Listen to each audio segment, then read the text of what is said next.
take a walk. Talk about helmets today.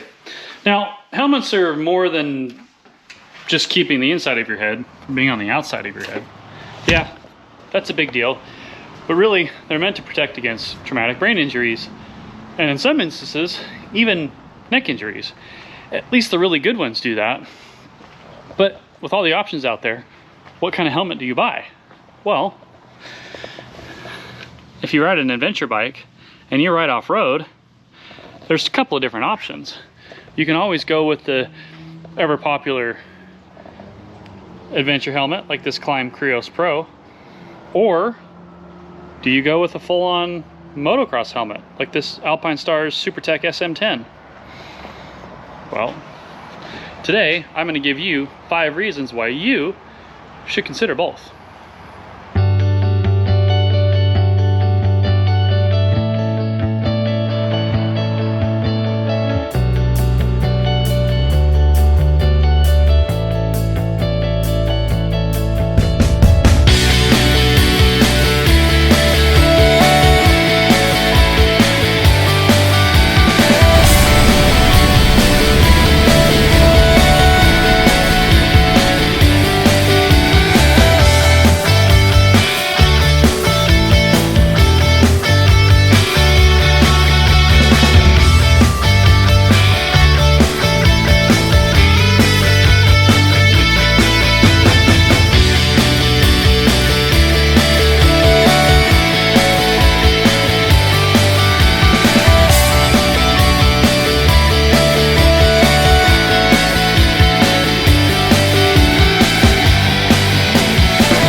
Reason number 1 is comfort.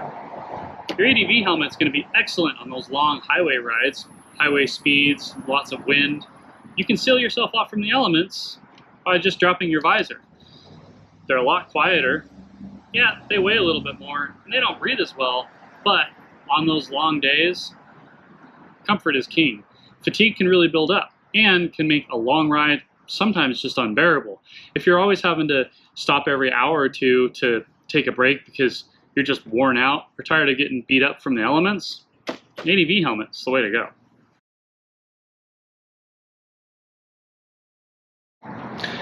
Reason number 2, a full carbon motocross helmet like this Alpinestars SM10 is going to breathe incredibly well. Lots of ventilation, good intake and exhaust ports, so those long hot days on the bike are really going to feel a lot more comfortable. Now, yeah, your head still gets hot, but you don't overheat, and what sweat you do end up building up really helps with the cooling, especially when you're navigating single track or even just 2-track, slowly riding through off-road areas. 30, 40, 50 miles an hour and under, I'm telling you, especially in hot climates, motocross helmet, that's where it's at. Big eye ports, lots of ventilation, you can't beat it.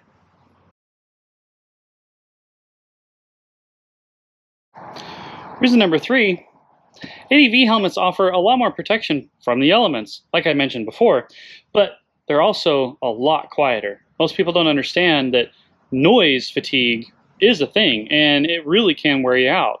On top of that, running things like external comms on an ADV helmet is typically a lot easier because the padding inside is already made for it. This Climb Krios Pro already has cutouts for speakers and internal comm systems.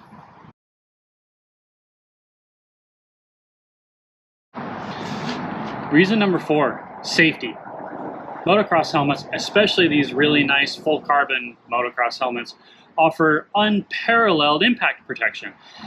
They expect you to be coming down hard from, big tabletop jumps, sometimes in extreme cases, freestyle motocross, a lot higher. They know you're going to hit your head on shit. So they really build in a lot of protection for traumatic brain injuries, concussions, and things like that. On top of that, the design of the helmet also helps with rotational forces, helping to keep your neck from sustaining severe injuries. Yeah, it can happen, but a full-on motocross helmet is just as safe, if not safer, than an ADV helmet. Most of your good motocross helmets are DOT and ECE rated now anyways, so I say the added benefit of the actual impact protection that some of the ADV helmets have to compromise in, yeah, I'm not compromising.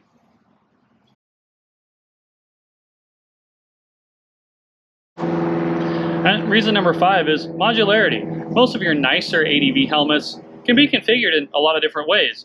You can run it with the visor, you can run it without the visor, you can run it with the visor and the goggles, you can run it with just the goggles. You can take the peak off and have more of a sleek aerodynamic feel.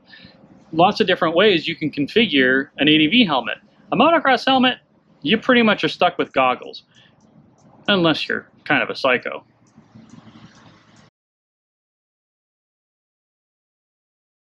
I guess what I'm trying to say is that they both do their jobs extremely well, at least in this instance. And I gotta say, because it's not talked about enough, I don't cheap out on helmets, and neither should you. Both of these helmets cost well over $800, and not only is my life worth it, but my quality of life is worth it. Like I said at the beginning of the video, helmets are more than just to keep the inside of your head from being on the outside of your head. Sure, you may not die in another helmet, but if you have a traumatic brain injury, that can be life-altering. So don't cheap out on helmets. At the end of the day, get what suits you best.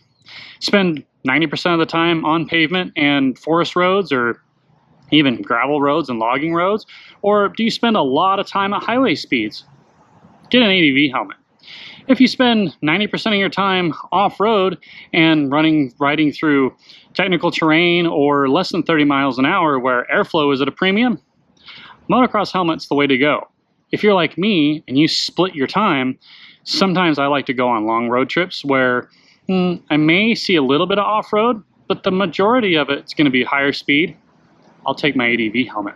Or if I know the weather's going to be bad. Earlier this year, I took a trip down to Moab, and I was really glad I did. On my way home, I got stuck in a 4-hour snow squall, and I had nowhere to take shelter. So it was nice to be able to seal myself off from the elements. Now, the motocross helmet, when it's hot, 70 degrees and up, nothing breathes better.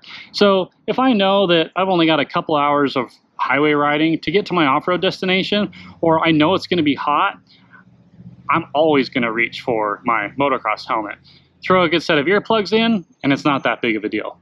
But at the end of the day, whichever one you choose, make sure you're picking the one that suits your riding best, and remember, don't cheap out on a helmet. Until next time, stay safe, keep it upright, and we'll see you later.